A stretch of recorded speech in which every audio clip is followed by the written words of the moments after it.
Jake McAllister sat on his horse, the dusty winds of the Arizona desert biting at his face as he made his way toward Ironwood Pass. The sun beat down relentlessly on the barren land, the heat shimmering off the dirt like a mirage. Jake had been riding for days, tracking down a dangerous fugitive, but something about this town felt different, something that tugged at him. Maybe it was the memory of his childhood, or perhaps it was just the endless emptiness of the desert. He had been a bounty hunter for years now, hunting down men who had done bad things, but the past never seemed to stay behind. Ironwood Pass was a small town, its buildings simple and worn by time. The few people who lived there kept to themselves, wary of strangers and always looking over their shoulders. Jake had been here once before, a long time ago, when he was just a boy. Back then, the town had been full of life, and he remembered the dusty streets, the laughter and the smells of cooking that filled the air. But those days were gone, swallowed up by the pain of the past. He tied his horse to the post outside the saloon, his boots clicking against the wooden planks as he stepped down. The door creaked as he entered, and the familiar scent of whiskey and smoke filled his nose. It was quiet, save for the soft hum of conversation and the clink of glasses. Jake walked to the bar and ordered a drink, his eyes scanning the room. It wasn't much, just a few men sitting around, their faces weathered by the years. But there, standing near the door, was something that caught his eye. A woman. She was tall, her dark hair tied back in a braid that hung over her shoulder, her skin tanned by the sun. She wore a simple dress, but there was a strength in the way she stood, as if the desert itself had shaped her. Jake's heart skipped a beat, though he couldn't say why. She didn't seem like the kind of woman who would catch his attention, but something about her was familiar. She turned and looked right at him, her eyes locking onto his with a piercing gaze that sent a shiver down his spine. There was something in her eyes, a deep recognition that made Jake's breath catch in his throat. The woman didn't smile. Instead, she walked over to him with steady steps, her eyes never leaving his. She stopped just in front of him, her hands resting lightly on her hips. "You don't recognize me, do you, cowboy?" she said, her voice strong but soft, like a whisper in the wind. Jake blinked, confused. "I'm afraid I don't," he said, his voice low and rough. He had no idea who she was, but there was something about her that felt like a long-lost memory. "I'm Tala," she said, the name rolling off her tongue with ease. Tala Nashoba. The name struck Jake like a bolt of lightning. His mind raced, the memories of his childhood coming back in flashes. Tala. Tala? How could it be? He stared at her, disbelief written all over his face. No, that can't be. Tala, the little girl from the tribe? She nodded slowly, her gaze never wavering. "Yes, the very same." "I haven't forgotten you, Jake." Jake's heart pounded in his chest. It had been years, so many years since he had seen her last. They were just children back then, playing together near the river, sharing secret moments in the wilderness, unaware of the hatred and violence that would soon tear their families apart. Back then, Jake was a boy of 10, and Tala was just a year younger. They had been the best of friends, laughing and playing in the hills. But that had all changed when the Apache raiders attacked his family's homestead. The memories of that day were still fresh in his mind. The smoke rising from his burning house, the cries of his family, the blood of his father staining the earth. Tala's people had been blamed for the raid, and Jake's life had been torn apart. His family was gone, and he had been forced to grow up fast, learning to fight and survive in a world where trust was a luxury he could no longer afford. But now, seeing Tala again after all these years, something inside him stirred. She had changed, of course. She was no longer the young girl he had known, but a woman who carried the weight of the world on her shoulders. Still, there was a softness in her eyes that reminded him of the girl who had once been his closest friend. "Why are you here, Tala?" Jake asked, his voice thick with emotion. "Why now?" Tala's expression softened, and she lowered her gaze for a moment before meeting his eyes again. "I need your help, Jake. There's a gang of outlaws that have been terrorizing our lands. They've been raiding our villages, killing our people, and stealing our livestock. I've come to Ironwood Pass to ask for your help in stopping them." Jake frowned. He had no love for the Apache, but he couldn't deny the hurt he saw in her eyes. She wasn't lying. There was real pain in her voice, and that made him pause. "You want me to help you fight your own people?" Jake asked, disbelief in his voice. Tala shook her head. "Not my people, Jake. These aren't the Apache I know. These are criminals. Men who have abandoned their honor for greed and bloodshed. They don't care about the land or the people. They're just murderers. Jake took a long drink from his glass, considering her words. His past told him to turn away, to ignore her plea to walk out of this saloon and never look back. But there was something inside him, a nagging feeling that wouldn't let him go. Tala had been his friend once. She had been part of his life in a way that no one else had. Maybe, just maybe, this was a chance to right the wrongs of the past. I'll help you, Jake said finally, his voice steady. But this better be worth it. I'm not getting involved in something I can't control. Tala nodded, relief washing over her face. Thank you, Jake. You don't know what this means to me. Jake stood up, his mind still racing. There were so many questions, so many things he didn't understand. But he knew one thing for certain. He was about to face something bigger than himself, something that would challenge everything he believed about honor, revenge, and redemption.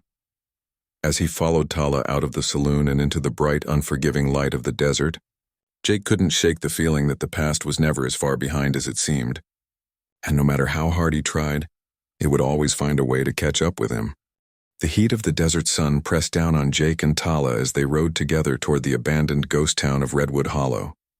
The landscape was barren and empty, the dry earth cracked beneath the weight of time. The wind whistled through, the empty canyons carrying with it the smell of dust and death. They were just a small group of riders, a mix of townfolk, a few Apache warriors, and the occasional lawman, all united by a common cause, to stop the outlaws who had been terrorizing the land. Jake glanced over at Tala, her face set in a determined expression as they rode side by side. She had changed a lot since he had last seen her. The carefree girl he had known was gone, replaced by a woman hardened by years of survival. But there was still a softness in her eyes that reminded him of the girl who had once been his closest friend. He found himself wondering if she still felt the same way about him. "Are you sure this is the right place?" Jake asked, his voice rough. "Redwood Hollow is a ghost town. No one lives there anymore." Tala nodded, her dark eyes scanning the horizon. "It's the only place where we can set a trap. The outlaws think we're weak. They'll come here thinking it's an easy target." Jake didn't argue.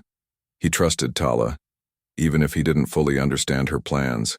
They had spent the last few days riding together, gathering information and preparing for this moment. He had heard the rumors about the outlaws, a gang of ruthless criminals led by a man named Morgan the Vulture Carter. They were known for their cruelty, their raids on small villages, and their complete disregard for human life. But what Jake didn't know was how personal the battle would become. As they approached the town, the old buildings rose from the dust like skeletons of a forgotten time. The wooden structures were warped and decaying, their windows shattered and their doors hanging loosely on their hinges. The town was eerily quiet, the silence broken only by the sound of hooves on dry earth. Jake could feel the tension in the air. He could sense that this would be a battle like no other, and despite his experience as a bounty hunter, he couldn't shake the feeling that something was off.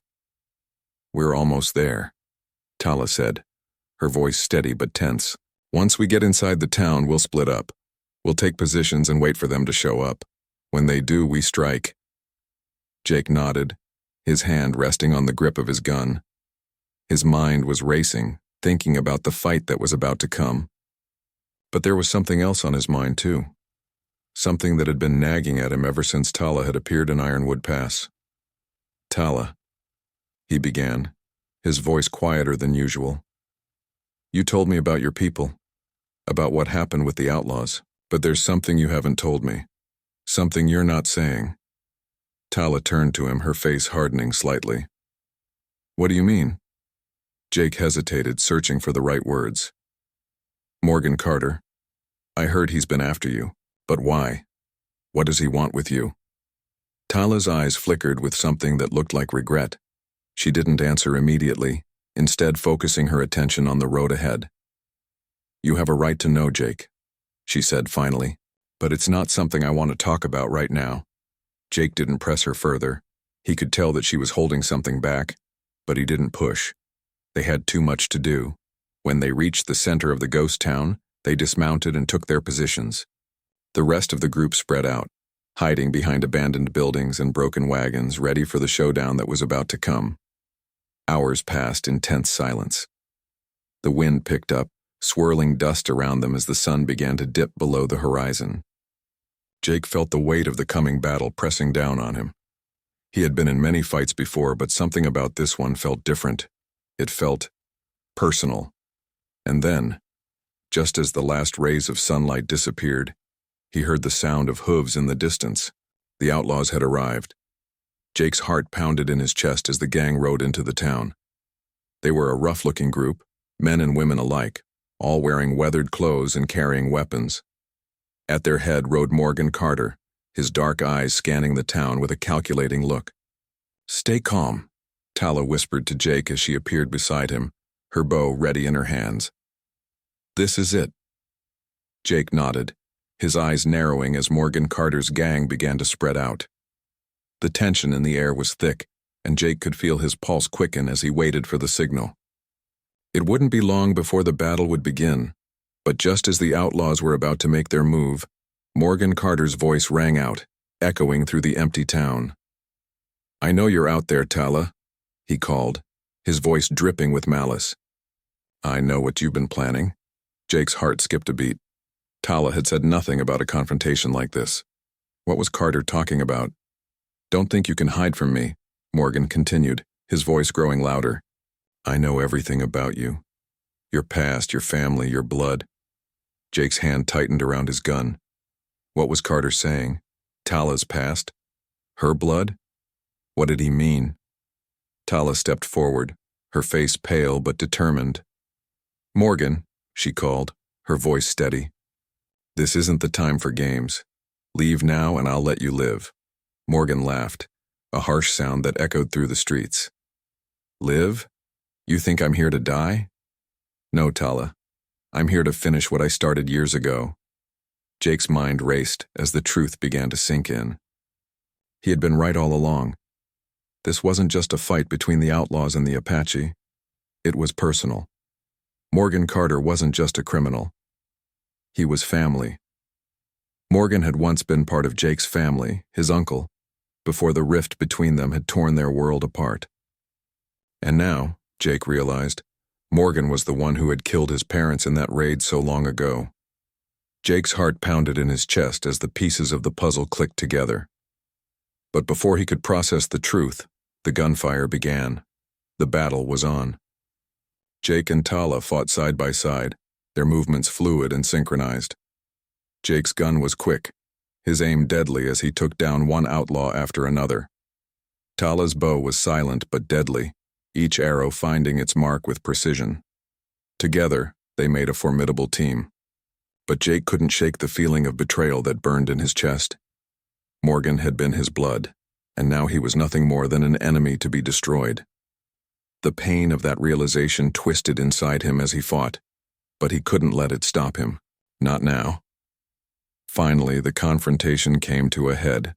Jake and Morgan faced each other in the middle of the town, the sounds of battle fading away. The two men stood in silence, eyes locked, as the weight of their shared history pressed down on them. "You killed my family," Jake said, his voice low and cold. Morgan's lips curled into a smirk. "I did what I had to do, boy. You were weak, and your family was standing in my way." Jake's hand tightened on his gun, his finger hovering over the trigger. "You should have stayed away, Morgan." With a flash of movement, the final showdown began. Gunfire echoed through the town, and in the end, only one of them would walk away alive.